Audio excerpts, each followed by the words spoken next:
doy chancecito para que recojan las cosas, para que terminen de comer. ¿Ustedes vieron en patología este tema?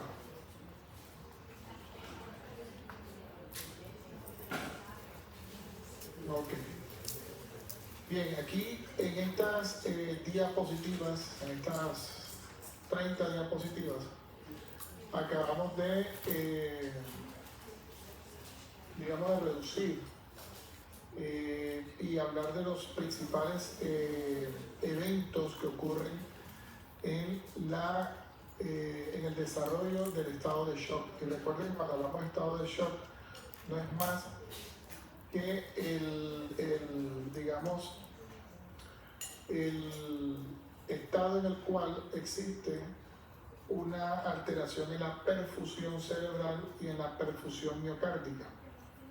Y esto puede conllevar a una alteración del estado de conciencia y también a otros efectos de disminución de la perfusión en otros órganos, lo que puede ocasionar una falla en un órgano principal como es el cerebro, o puede causar una falla multiorgánica dependiendo del tiempo y dependiendo de la intensidad en cuanto a la causa. Y entonces, hablando de causa, podemos encontrar estados de shock hipovolémico, obstructivo y distributivo. ¿Cuál es la otra causa de shock que vamos a tener? Cardiogénico, exactamente. Ese no se va a mencionar el día de hoy, ¿verdad? Sí, claro que sí. De igual forma, básicamente hay aspectos fisiopatológicos que se pueden compartir en todos los mecanismos de shock. Lo único que es que aquí vamos a ver diferencias.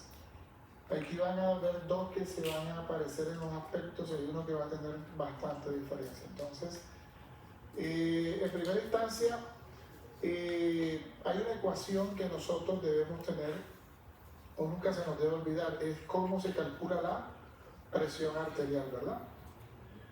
En este caso, la presión arterial, como recordamos, el gasto cardíaco por la resistencia vascular periférica o la resistencia vascular sistémica. Y cada una de estos componentes va a tener un origen. En este caso, el gasto cardíaco va a estar dado por el volumen de sangre, ¿verdad? El volumen de latido que es expulsado del ventrículo por la frecuencia cardíaca, la cantidad de latidos por la cantidad de volumen en cada latido.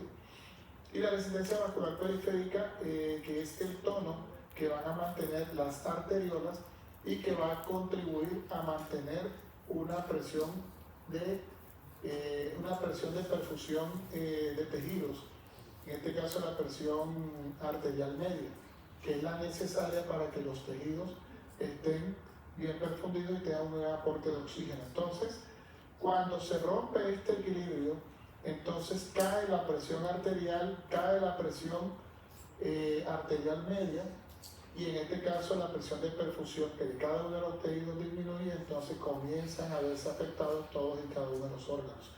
Y esto puede ver por una reducción del gasto cardíaco o por una disminución, una alteración a nivel de las vías que llevan la sangre o que llevan los nutrientes a cada uno de estos órganos. Entonces, en primera instancia hablamos del shock hipovolémico.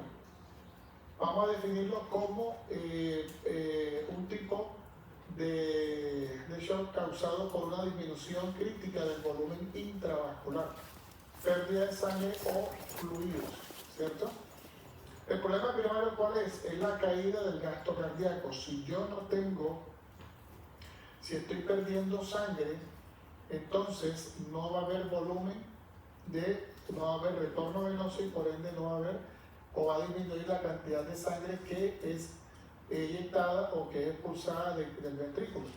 Así el corazón esté latiendo a una frecuencia cardíaca normal. Entonces eso conlleva una caída del gasto cardíaco.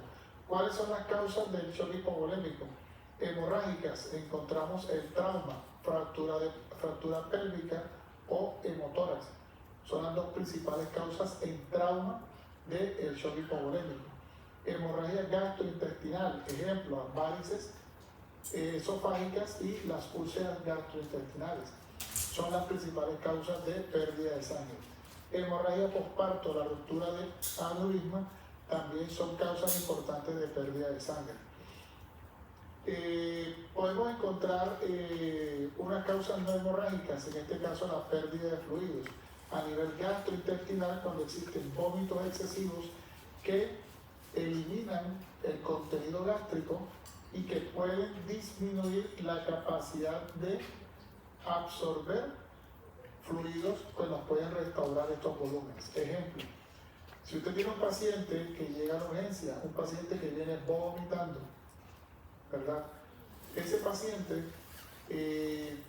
puede estar conllevando a una disminución de hidroelectrolítica, pero la vía, ¿verdad?, que se utilizaría en este caso para reponer esos líquidos electrolitos está inhabilitada, la vía oral. Y entonces allí en urgencia es necesario hacer la reposición de estos fluidos y estos electrolitos. Diarrea severa, ahí en este caso la vía de reposición está habilitada, pero la cantidad de pérdida va a superar la capacidad de poder reponer a través de la vía oral, y ahí se necesitaría también hacer una reposición endovenosa. A nivel de las vías urinarias, por la diuresis osmótica, en este caso, por ejemplo, en el caso de la cetoacidosis diabética, o cuando utilizamos diuréticos y no se hace restricción o medición de la eliminación. Esto comúnmente ocurre en pacientes añosos, a través de los cuales, ¿verdad?, se utilizan este tipo de diuréticos y no se hace la cuantificación de líquidos administrados con los líquidos eliminados. Entonces ahí estaría otra causa a nivel de no hemorrágico. Me invito a comer afuera. Si va a comer, coma afuera, si no, guárdelo y ahorita lo personalizo. Bien, entonces, otra pérdida de fluidos o pérdida o disminución del volumen, causa de disminución del volumen, en este caso en hemorrágica, serían las quemaduras extensas, la pancreatitis y la obstrucción intestinal. Entonces, aquí tendríamos las causas. Ahora, ¿cuál es el mecanismo, en este caso, cuál es la cascada que se ve en la hipovolemia? Todas las causas anteriores que van a conllevar a una disminución del volumen intravascular.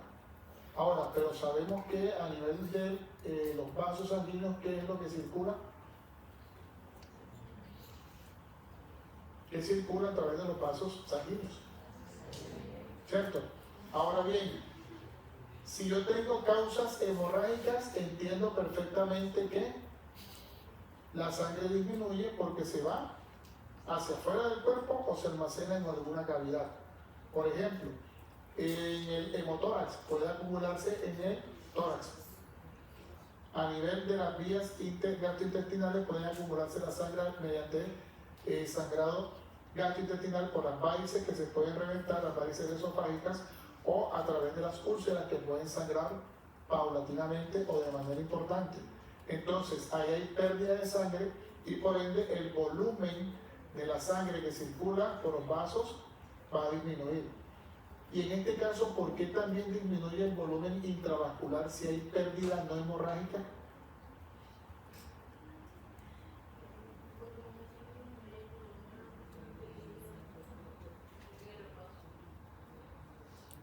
Por eso, ¿qué tiene que ver eso con la sangre?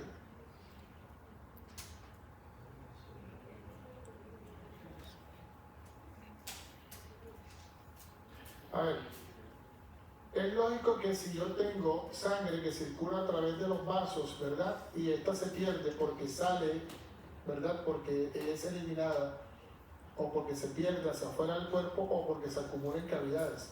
Se pierde la sangre y por ende disminuye el volumen intravascular. Ahora, cuando tengo, por ejemplo, vómito, eso que tiene que ver con el volumen intravascular, porque recuerden que las causas del shock hipovolémico son hemorrágicas y no hemorrágicas. Pero si tengo un paciente que está vomitando, ¿por qué me puede conllevar un volumen intravascular disminuido? ¿Y por qué puede conllevar un shock? ¿El balance de qué? De los líquidos. ¿De qué forma?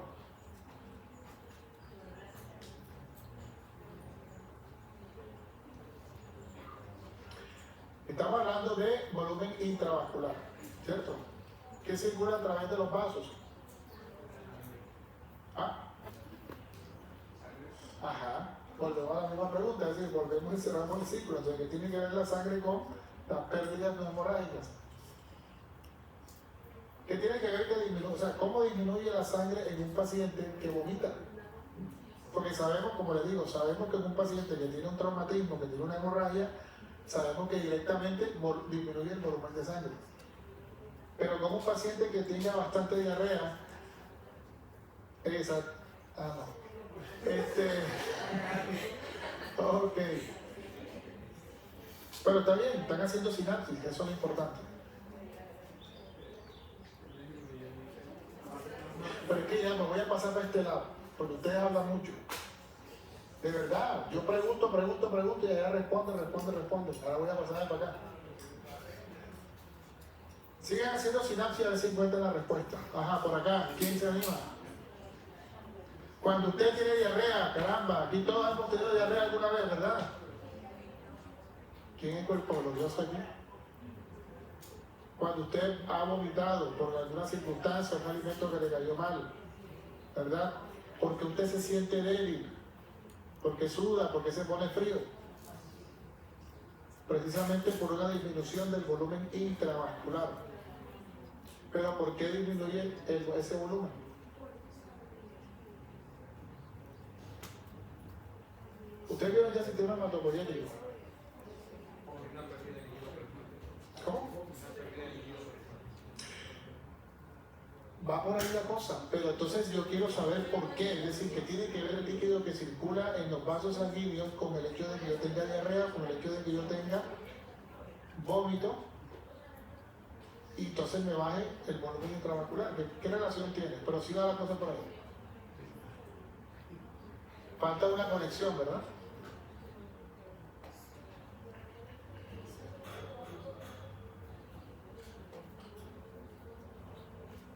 Estamos en qué, ¿cuánto semestre ya?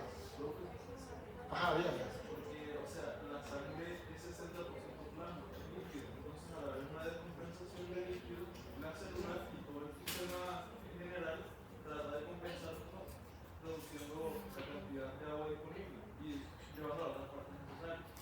Chicos, por ahí va la cosa. Ya estamos armando, por aquí ya lo importante y usted me va a decir lo importante. Hay que armar el rompecabezas.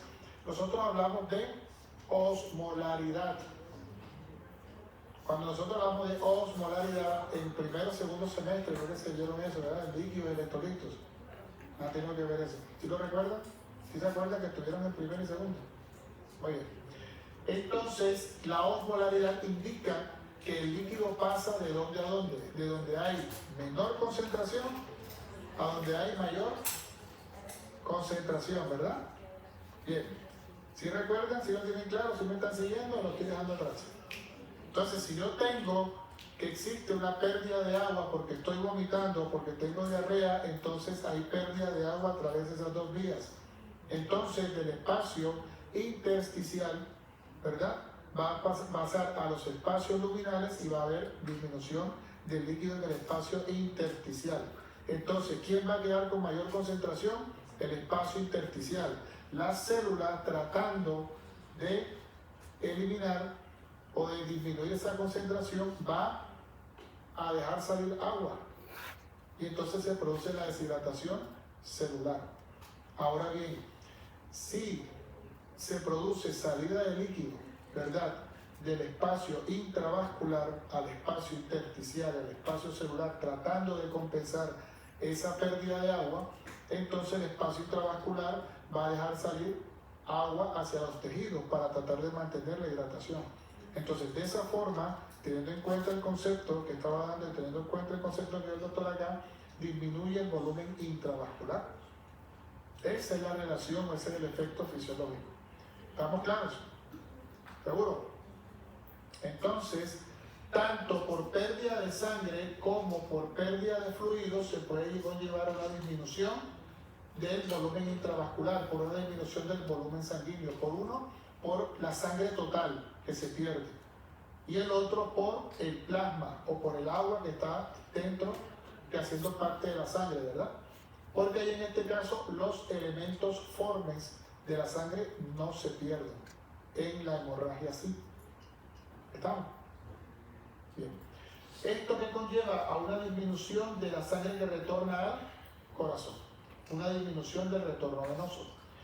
Y si no hay retorno venoso adecuado, la precarga, es decir, la precarga, que es la cantidad de sangre que se utiliza para llenar el ventrículo, también disminuye. Y por ende disminuye el gasto cardíaco. ¿Por qué? Porque disminuye el volumen de la sangre que es expulsada del corazón en cada latido, el volumen sistólico. Y esta disminución del volumen del gasto cardíaco conlleva a una disminución de la presión arterial. Si disminuye la presión arterial, disminuye la presión de perfusión de tejidos. Y si disminuye la presión de perfusión de tejidos, disminuye la capacidad de oxigenación y el metabolismo de tejidos. ¿De acuerdo? ¿Cuál es el órgano que más sufre con esta disminución, estas variaciones de las presiones? Uno, los riñones. Pero porque es que usted puede tener los riñones funcionando, pero el que necesita ávidamente de oxígeno y glucosa es el cerebro. Entonces, si la presión de perfusión cerebral comienza a disminuir, entonces el paciente comienza a experimentar mareos, hasta inclusive alteración del estado de conciencia. Y ello le vienen las alteraciones, las alucinaciones y todo eso que se conlleva al proceso de delirio inclusive en estos pacientes. Ahora bien, entonces una disminución de la presión arterial conlleva una hipoperfusión tisular, y esto configuraría el proceso a través del cual se produce el daño en la hipovolemia. ¿Sí quedó claro? Ahí está resumido el proceso fisiopatológico del shock hipovolémico. ¿Dudas hasta ahí? ¿Seguro? Entonces, ahora, ¿cuál es la respuesta del cuerpo, verdad? Cuando se presenta este tipo de situación, comienza a tratar de, primero la detecta una disminución de la presión arterial, y luego entonces da dos tipos de respuesta, una rápida y una lenta. Entonces, respuesta rápida, ¿cuál es? Liberación de catecolaminas, liberación de adrenalina. Entonces, esto conlleva un aumento de la frecuencia cardíaca. ¿Por qué se liberan las catecolaminas?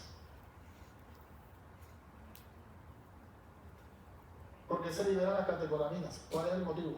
Porque hay una forma de latido, entonces para equilibrar el gasto, por tener el mismo gasto cardíaco de antes, se aumenta la frecuencia cardíaca. Déjame lo pienso. Repíteme, por favor.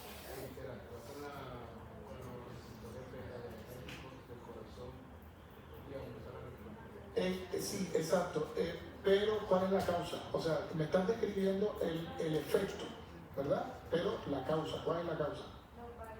Eso, al haber disminución de la presión arterial, los vasoreceptores detectan una caída en la presión arterial y, ¿verdad? Por retroalimentación hay aumento del tono simpático, ¿verdad? Y aumenta la frecuencia cardíaca. Entonces, en este caso, el corazón se convierte en un órgano efector.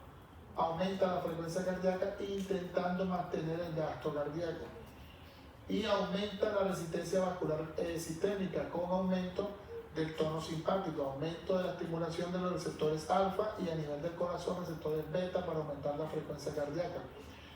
Esta resistencia vascular periférica es vasoconstricción para tratar de que la sangre se dirija hacia el cerebro y hacia el corazón.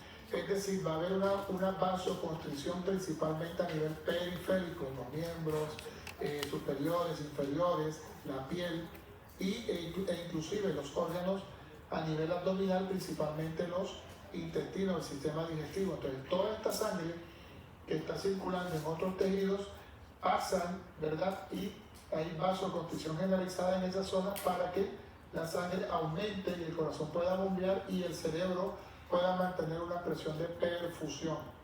¿Listo? Entonces esta sería la respuesta rápida. Y la respuesta lenta sería la activación del sistema renina-angiotensina a aldosterona y la hormona antidiurética.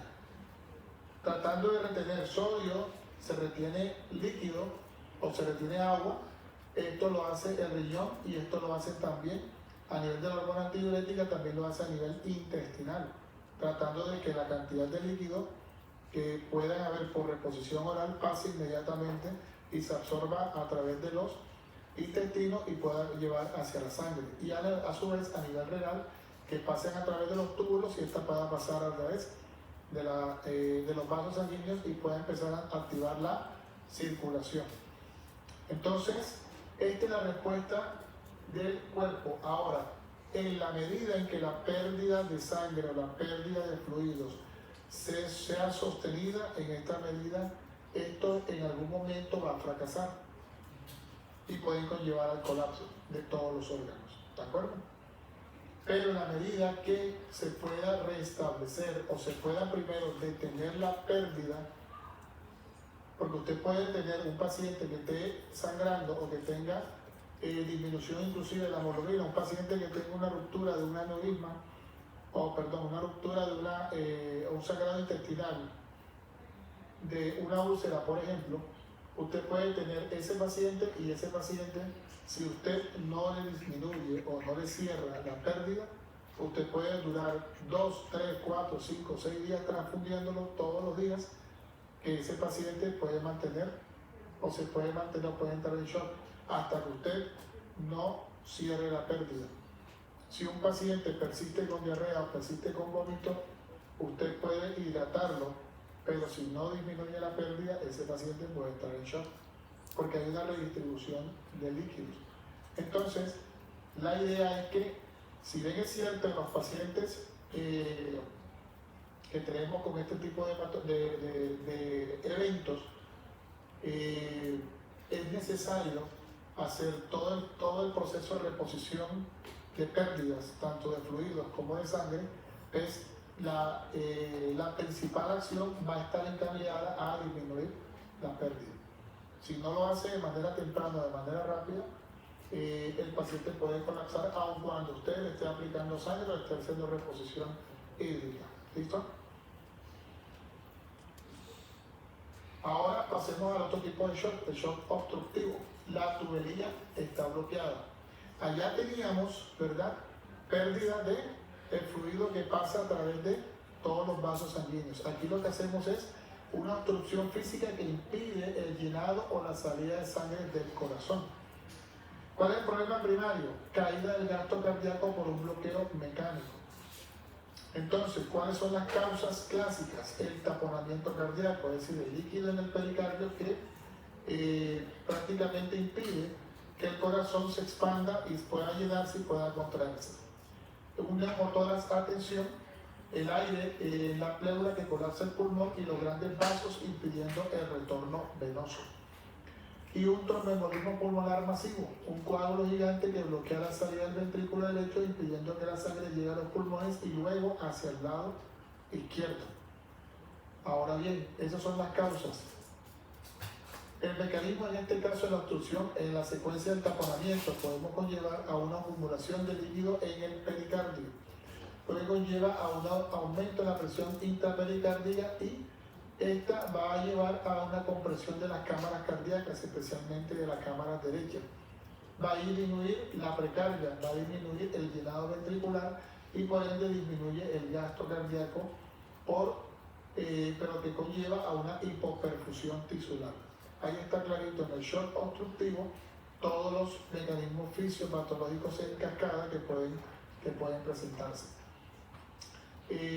Aquí en este caso estamos viendo que el gasto cardíaco no es por pérdida de fluido, ¿sí? La sangre va a estar circulando, simplemente que en primera instancia va a disminuir la capacidad de contracción y si no hay capacidad de contracción no hay sangre circulando, a pesar de que esta se encuentra, en su volumen se encuentra íntegro. Y en el caso del tromboembolismo pulmonar masivo, la lesión inicial va a ser una obstrucción de la arteria pulmonar, lo que va a llevar a una poscarga del ventrículo derecho aumentada. ¿Por qué va a estar aumentada la poscarga del ventrículo derecho?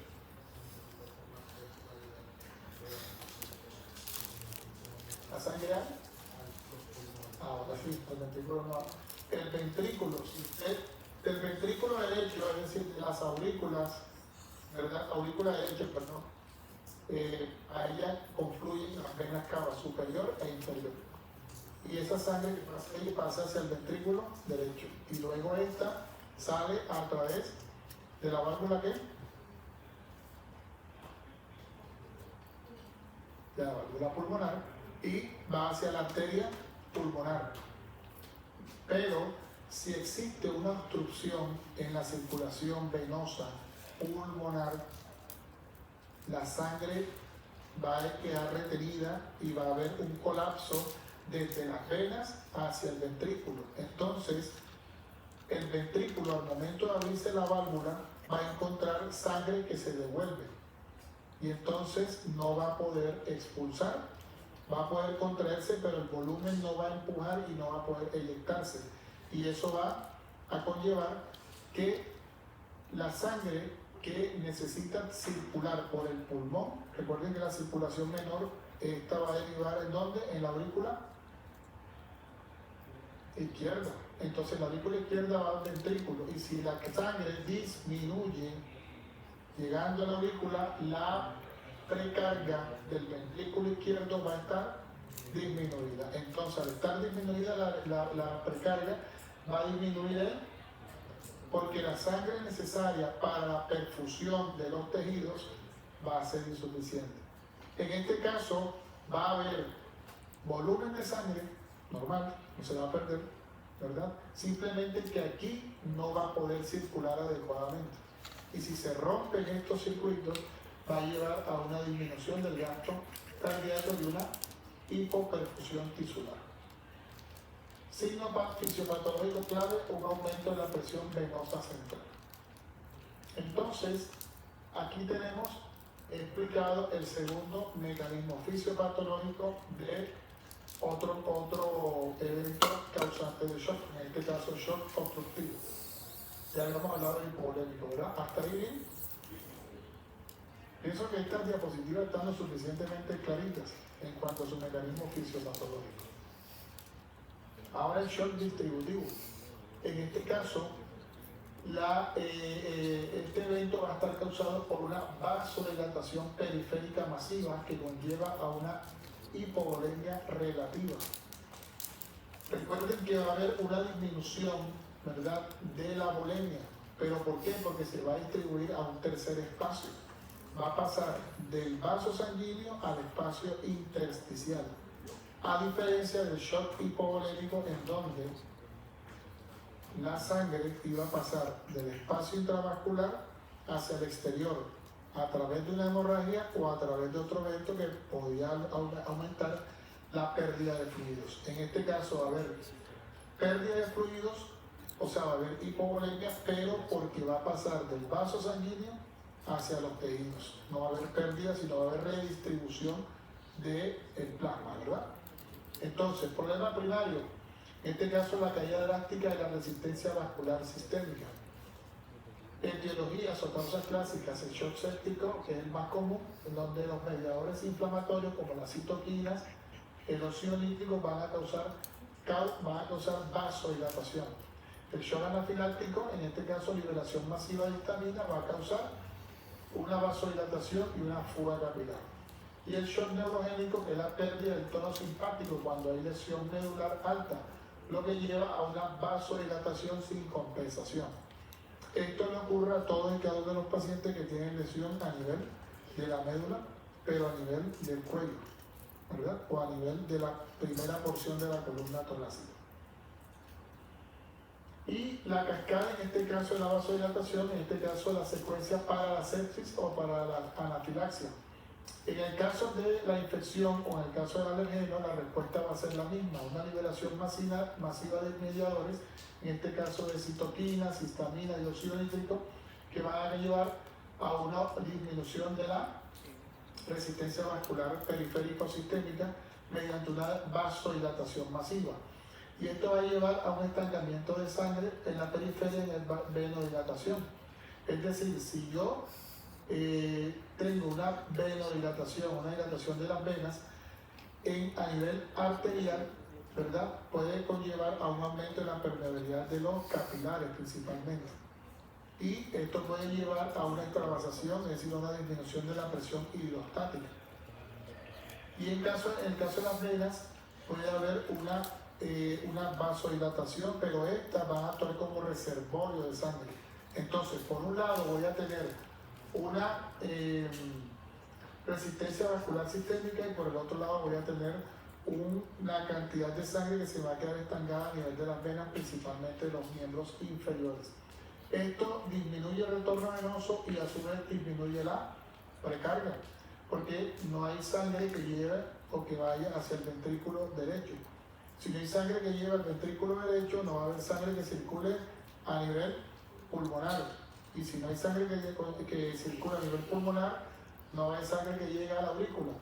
Si no hay sangre que llegue a la aurícula, no va a haber sangre que llegue al ventrículo izquierdo. Si no va a haber sangre que llegue al ventrículo izquierdo, los tejidos no van a recibir sangre, en este caso rica en nutrientes, rica en oxígeno y por ende una hipoperfusión tisular. ¿Cierto? Entonces, respuesta compensatoria, la misma que vimos en la hipovolemia, el corazón comienza a compensar latiendo más rápido y fuerte.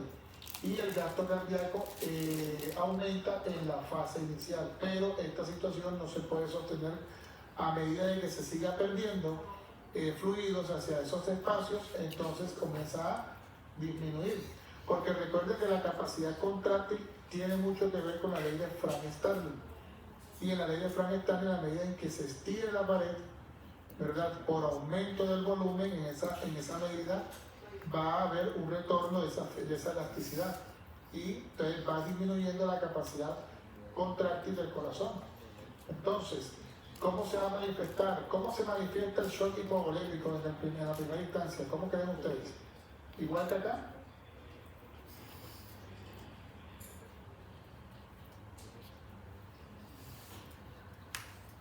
Cuando a un paciente se le baja la presión, ¿cómo lo ven ustedes? Pálido. Y en este caso, miren cómo se va a ver el paciente.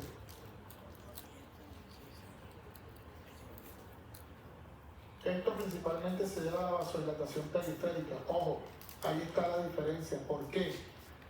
Porque en el caso del shock hipovolémico, recuerden que yo hablaba de una redistribución de flujo.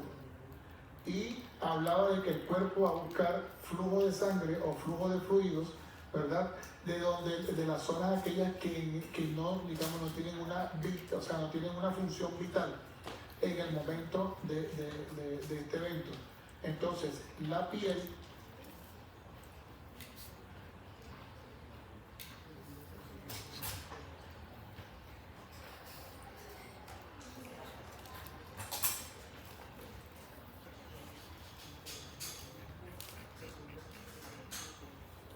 en este caso, la piel y el sistema gastrointestinal comienzan a ceder parte de esa circulación. Entonces, si no hay circulación en la piel o hay disminución de esa circulación en la piel comienza a tornarse pálida y fría. Pero en este caso, gracias a la histamina, el óxido nítrico, las citoquinas proinflamatorias, en la piel va a haber una vasodilatación. Y entonces va a tener esta característica caliente y enrojecida. ¿De acuerdo? Entonces, para una manera de diferenciar el tipo de shock, ¿cierto? Ahora, conclusiones y puntos claves. El shock como vía final común, independientemente de la causa, cualquiera que sea, pérdida de volumen, fallo de bomba, vasodilatación, todas ellas convergen en una vía final, que es la hipoperfusión tisular. Puntos claves a recordar. Déficit de oxígeno celular, el desequilibrio entre el aporte de oxígeno y el consumo de oxígeno es el núcleo del problema y la célula cambia el metabolismo anaerobio produciendo una acumulación de lactato. El tiempo es tejido, la progresión de la etapa compensada a la irreversible es rápida. El reconocimiento y la intervención en tempranos son cruciales para prevenir el fallo multiorgánico. Un paciente con hemorragia o un paciente con diarrea o con pérdida de fluidos que no es compensada de manera adecuada, de manera rápida, por ejemplo, el paciente con grupos etarios en los extremos, los niños y los adultos mayores, son muy propensos a que en 24 o 48 horas pueden llevar a un estado de shock y puede haber falla multiorgánica en ellos. Que, como lo dice ahí en la diapositiva, en la medida en que en las primeras horas se ha manejado adecuadamente, en esa medida se puede tomar esas consecuencias reversibles. ¿Sí? Entonces, tratamiento dirigido a la causa. En el shock hipovolémico, reponer volumen con cristaloides y con sangre. Obstructivo, resolver la obstrucción, en este caso una pericardiocentesis o una trombólisis que pueda estar causando la obstrucción. Y en el distributivo, soporte vasopresor para restaurar la resistencia vascular sistémica y tratar la causa. Por ejemplo, en este caso los antibióticos, cuando hablamos de un shock causado por una sepsis. Bien, chicos, ahí de esa forma está resumida todo el proceso fisiopatológico del shock en estos tres aspectos. ¿Dudas hasta aquí? Bien, ¿seguro? Quedó clarito, ¿verdad? Bueno, chicos, nos vemos entonces en la siguiente clase, que sería ¿cuándo? El 27 de diciembre, ¿ok? ¿Verdad? De noviembre, la cosa, perdón. El 27 de noviembre tenemos una hora, 27 de noviembre tenemos una hora de clase, ¿verdad? Vamos a sacar el máximo de provecho porque tenemos dos temas. Un tema represado que es fisiopatología de arritmias. Voy a buscar la forma de que sea lo más sintetizado posible, así como este tema. Y lo otro es la farmacología utilizada en endocarditis. Ahí simplemente, como lo hemos hecho hasta ahora, mencionamos los nombres, los grupos de los antibióticos utilizados. ¿Listo? Vale. Pues nos vemos al final de mes. ¿Bien? Yo pues,